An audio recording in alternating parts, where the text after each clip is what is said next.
سالوں روز اور ہفتے مہینے یوں ہی گزر رہے تھے اور حضرت ابراہیم کی ولادت باسعادت کا وقت بھی قریب سے قریب آ رہا تھا۔ اور حضرت ابراہیم کی جو شیر دل والدہ تھی، انہوں نے بالکل بھی ہمت نہ ہاری اور وہ بالکل نہ گھبرائی، نہ انہیں کوئی پریشانی ہوئی، بلکہ ان کا ایمان خدا یکتا پر اس قدر پختہ ہو گیا کہ وہ جانتی تھی کہ خدا ان کے ساتھ ہے۔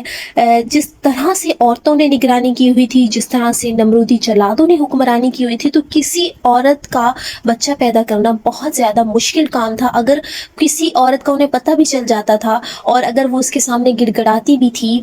جو تھی مہلت مانگتی تھی، لیکن جیسے ہی اس بچے کی ولادت ہوتی تھی، اگر وہ لڑکا ہوتا تھا تو بڑی بے رحمی کے ساتھ اسے ماں کے سامنے ہی مار دیا جاتا تھا، اور یہ ایک ماں کے لیے بہت بڑے صدمے کی بات تھی۔ بس وہ ماں وہیں مر جاتی تھی، بس ایک زندہ لاش کی طرح رہ جاتی تھی۔ اور حضرت ابراہیم کی والدہ بھی اپنی آنکھوں سے بہت سارے ایسے واقعات دیکھ چکی تھی، لیکن وہ اس ذرا بھی نہ گھبرائی اور انہوں نے خدا پر یقین رکھا اور ذرا بھی ان دائیوں کو محسوس تک نہ ہونے دیا کہ وہ ایک بچے کی ماں بننے والی ہیں، بلکہ وہ انہی عورتوں میں گھلی ملی رہی اور بار بار جو تھی دائیاں ان کا چیک اپ بھی کر رہی تھی، نظر بھی رکھے ہوئے تھی، لیکن ان کا خدا پر ایمان تھا۔ اور پھر اس کے بعد حضرت ابراہیم کے والد کے انتقال کے بعد تو بس لوگوں نے، جو جتنی بھی دائیاں تھی، عورتیں تھیں، تو انہوں نے اس پر سے نظر ہٹا دی اور کہا کہ یہ تو ممکن ہی نہیں ہے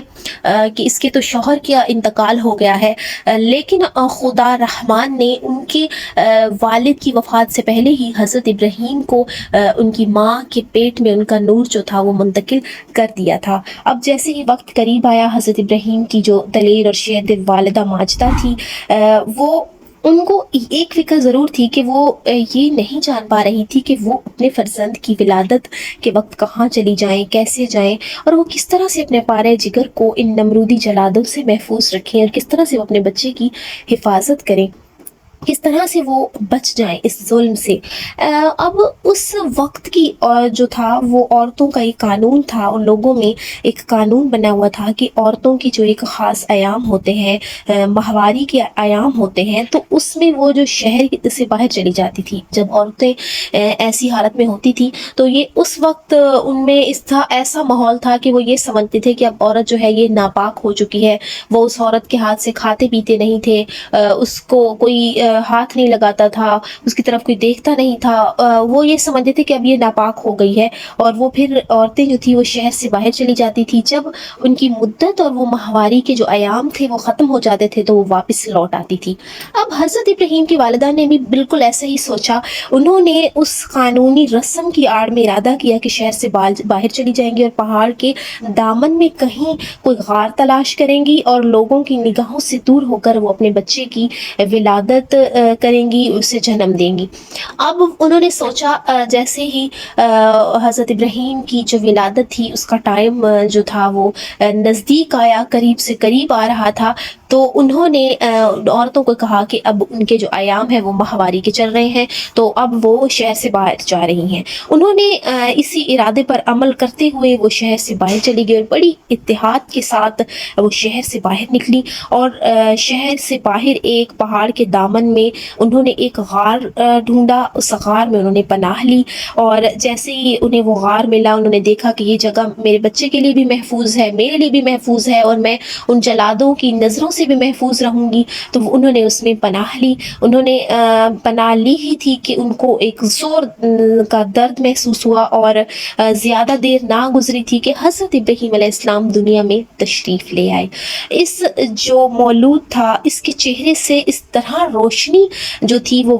واضح ہو رہی تھی کہ وہ جو غار تھا، وہ پہاڑ کا غار، وہ چمک اٹھا اور وہ روشن ہو گیا، اور اس کے جو چہرے سے روشنی وہ نکل رہی تھی وہ اس بچے کے روشن مستقبل کی نشانی تھی، وہ اس کے روشن مستقبل کی طرف اشارہ کر رہی تھی، اس کی علامت تھی کہ وہ بچہ کس قدر پر نور اور کس قدر نیک ہوگا۔ لیکن اس کی جو ان کی والدہ تھی وہ گھبرا رہی تھی کہ کہیں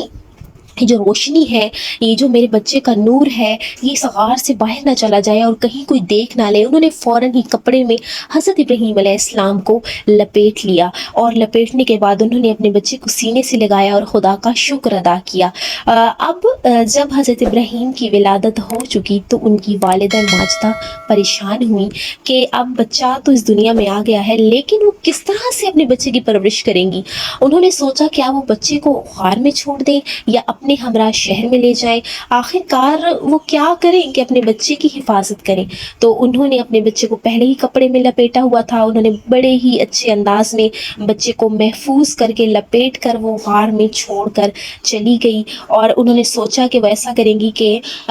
تھوڑی تھوڑی دیر بعد آ کر انہیں دودھ پلانے آئیں گی، اور اگر وہ واپس نہ جاتی کیونکہ وہ ایام بھی ختم ہو چکے تھے، اور اگر وہ شہر میں واپس نہ جاتی تو پھر وہ جو نمرودی جلاد تھے وہ انہیں تلاش کرنا شروع کر دیتے، لوگوں کا شک ان پر پڑ جاتا، تو ان کا واپس جانا بھی ضروری تھا۔ تو حضرت ابراہیم کی جو والدہ تھی انہوں نے حضرت ابراہیم کو غار کے اندر چھوڑا،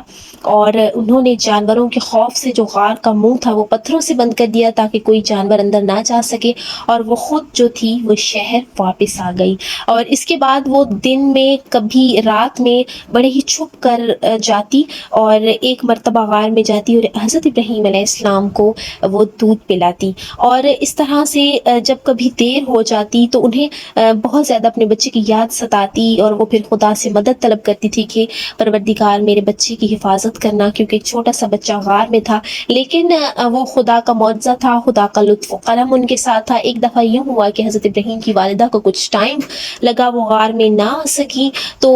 وہ بہت پریشان ہوئی۔ فوراً ہی وہ جب دیر ہوئی اور غار میں آئی تو انہوں نے کیا دیکھا کہ خدا کے لطف و کرم سے ان کی جو ہے بچہ جو ہے اس کے ہاتھ کی بڑی انگلی سے دودھ جاری ہے، جیسے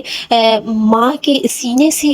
خدا کا معجزہ ہوتا ہے، دودھ نکلتا ہے، ایسے ہی جو وہ بچہ ہے اس نے منہ میں وہ انگلی ڈالی ہوئی ہے اور وہ چوس رہا ہے اور اس سے دودھ نکل رہا ہے اور وہ دودھ پی رہا ہے۔ تو اس طرح سے حضرت ابراہیم کی والدہ نے خدا کا شکر ادا کیا، اور ان کا ایمان اور زیادہ خدا پر یکتا ہو گیا، اور وہ بھی جان گئی کہ یہ خدا کا معجزہ ہے۔